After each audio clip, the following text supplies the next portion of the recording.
नमस्कार शेतकरी बांधवांनो, मी ज्ञानेश्वर दौड पीक पाणी या युट्यूब चॅनल मध्ये तुम्हा सर्व शेतकरी बांधवांचं मी पुन्हा एकदा स्वागत करतो। शेतकरी बांधवांनो, आजच्या या व्हिडिओमध्ये आपण कापूस पिकाच्या जोमदार वाढीसाठी आणि जास्तीत जास्त फुटव्यांसाठी आपण कोणत्या प्रकारचं खत व्यवस्थापन आणि कोणती फवारणी सुरुवातीच्या अवस्थेमध्ये करायला पाहिजे ते या व्हिडिओमध्ये समजून घेणार आहोत। त्यामुळे व्हिडिओ शेवटपर्यंत नक्की बघा, व्हिडिओला कुठेही स्किप नका करू। आणि अजूनही तुम्ही जर आपलं पीक पाणी ही युट्यूब चॅनल जर सबस्क्राईब केलं नसेल मित्रांनो तर नक्की करून ठेवा आणि हा व्हिडिओ जास्तीत जास्त गरजूवंत शेतकऱ्यांपर्यंत शेअर करा। शेतकरी मित्रांनो, कापूस पिकामध्ये सुरुवातीच्या अवस्थेमध्ये जर आपण योग्य जर काळजी जर घेतली तर आपला कापूस पीक त्या ठिकाणी योग्य जोमदार त्या ठिकाणी वाढतो। त्यानंतर त्याच्यामध्ये जास्तीत जास्त फुटवे आपल्याला पाहायला मिळतात। परिणामी जेवढ्या जास्त प्रमाणामध्ये फुटवे निघले, जेवढी जास्त त्या ठिकाणी वाढ आपल्या कापूस पिकाची जर झाली तर निश्चितपणे आपल्याला उत्पादन सुद्धा त्या ठिकाणी वाढलेलं पाहायला मिळत असतं।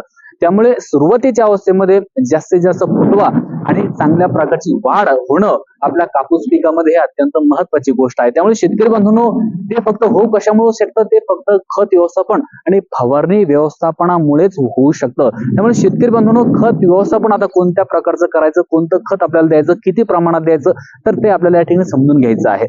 शेतकरी बांधवांनो, तुमची कपाशी ही 2-2 पानावरती झाल्यानंतर तुम्हाला त्या ठिकाणी पहिलं खत व्यवस्थापन करून घ्यायचं आहे। त्यामध्ये मी तुम्हाला 3 पर्याय देणार आहे। पहिला पर्याय शेतकरी बांधवांनो, 10-26-26 ची 1.5 बॅग आणि 25 किलो सूक्ष्म अन्नद्रव्याची किट घेऊन तुम्हाला हे सर्व मिक्स करून घ्यायचं आहे आणि आपल्या कपाशीच्या 4 बोट अंतरावर खड्डा करून त्या ठिकाणी खत टाकून द्यायचं आहे आणि मातीआड ते खत करून द्यायचं आहे, जेणेकरून किती काही वरून जरी पाऊस जरी झाला तरी मात्र ते खत वाहून जाणार नाही, जेणेकरून जास्तीत जास्त खत आपल्या झाडांना उपलब्ध होईल याची काळजी आपल्याला घ्यायची आहे। शेतकरी बांधवांनो, दुसरा जो काही पर्याय आहे तो आहे 12-32-16 ची 1.5 बॅग आणि 25 किलो सूक्ष्म अन्नद्रव्याची किट घेऊन आपल्याला मिक्स करून ते खत त्या ठिकाणी आपल्या कापूस पिकाला देऊन घ्यायचं आहे। आणि तिसरा जो काही पर्याय शेतकरी म्हणतो आहे 1 DAP सोबत शेतकरी म्हणून 20 किलो MOP पोटॅश आणि 25 किलोच्या सूक्ष्म अन्नद्रव्याची किट घेऊन तुम्ही त्या ठिकाणी आपल्या कापूस पिकाला हे खत त्या ठिकाणी देऊन घ्यायचं आहे। 3 जो काही मी तुम्हाला पर्याय त्या ठिकाणी दिले, 3 पर्यायापैकी कोणताही एक पर्याय निवडून शेतकरी म्हणून तुम्हाला खत व्यवस्थापन सुरुवातीच्या अवस्थेमध्ये करून घेणं गरजेचं आहे। आता शेतकरी बांधवांनो, प्रश्न आहे की फवारणी व्यवस्थापन कोणत्या प्रकारची फवारणी आपल्याला करायची, कोणत्या प्रकारची फवारणी केल्यानंतर जास्तीत जास्त फुटवा आपल्या त्या ठिकाणी कापूस पिकाला त्या ठिकाणी निघालेला पाहायला मिळणार आहे, तर ते आपण या ठिकाणी समजून घेऊ। तर शेतकरी बांधवांनो, फवारणी व्यवस्थापन करत असताना शेतकरी आपल्याला जे काही बायोविटा एक्स आणि सीविड एक्स्ट्रा त्यामध्ये असतात, तर त्याची फवारणी आपल्याला आपल्या कापूस पिकामध्ये करायची आहे। साधारणतः 40 ते 50 मिली प्रति 20 लिटरच्या पंपासाठी घेऊन आपल्याला कापूस पिकामध्ये फवारणी करून घ्यायची आहे, ज्यामुळे जास्तीत जास्त फुटवे निघालेले आपल्याला पाहायला मिळणार आहे।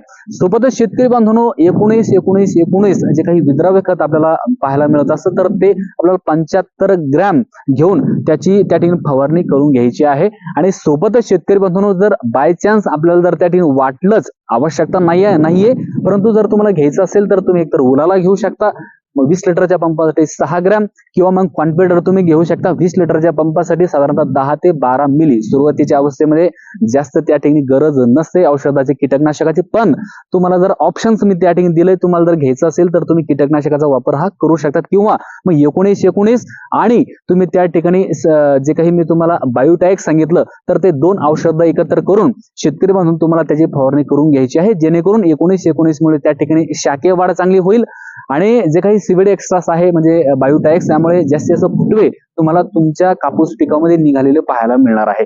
जेवढे जास्त फुटवे आपल्या कापूस पिकामध्ये निघतील शेतकरी म्हणून, तेवढंच जास्त फळफांद्या निघेल, जेवढ्या जास्त प्रमाणामध्ये पात्या लागेल आणि तेवढेच जास्त प्रमाणामध्ये बोंड कैरी जास्त लागेल आणि निश्चितच एकंदरीत आपल्या उत्पादनामध्ये त्या ठिकाणी वाढ झालेली पाहायला मिळणार आहे। त्यामुळे शेतकरी बांधवांनो, सुरुवातीच्या अवस्थेमध्ये आपल्याला खत व्यवस्थापन आणि फवारणी व्यवस्थापन करून घेणं अत्यंत गरजेचं आहे।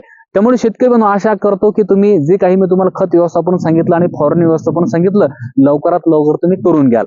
शेतकरी बांधवांनो, माहिती कशी वाटली? माहिती जर आवडली असेल तर आपल्या पीक पाणी या युट्यूब चॅनलला सबस्क्राईब करा आणि हा व्हिडिओ जास्तीत जास्त गरजूवंत शेतकऱ्यांपर्यंत शेअर करा। पुन्हा एकदा नवीन व्हिडिओमध्ये भेटू, तोपर्यंत नमस्कार, धन्यवाद।